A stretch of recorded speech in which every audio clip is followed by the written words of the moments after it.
A lot of these people in Atlanta said they have these high net worth houses. They probably have a lot of teen drivers. So do they need any kind of additional liability coverage? If so, what kind of policy is that?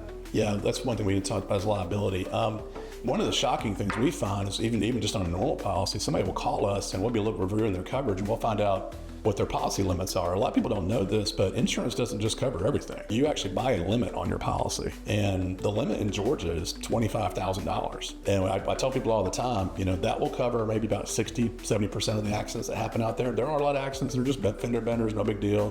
But if you've got a lot of assets and you hit that limit, if it goes over that limit, now you owe it, and they'll come after all your things, your possessions, all that. So we definitely recommend people have at least $250,000 of coverage, and for the high value people, they really need an umbrella policy on top of that. And what an umbrella policy is, it will throw at least $1 million.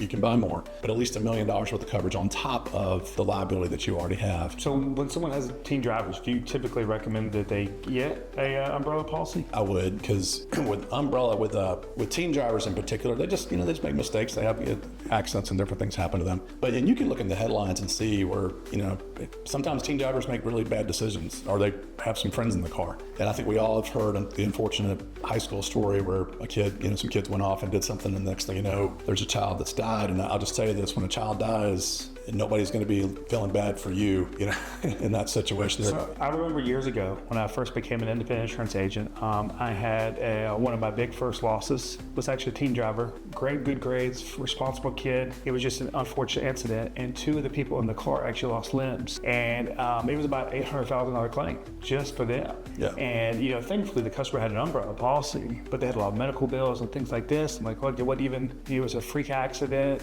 The kid's a really good driver. Risk was really good. So the carrier did a good job of underwriting. It just, sometimes these kinds of things happen. I remember 2 weeks after I got my license, I flipped my car 4 times and drove it home. The roof did on my head, I had a concussion, no back windshield, no radiator. But yeah, sometimes these crazy things can happen with these kids. And you mentioned too, they happen a lot of times to, it's not the bad driver, it's a good driver. They just overcorrected or they saw something. A young driver can just be driving in the street, a dog or something runs out in the car. They just haven't been used to this. They flip that wheel really quickly. Next thing you know, it's tumbling over. Just like probably when they hydroplane in the rain. Exactly. They panic, they hit the brakes, and they start skidding.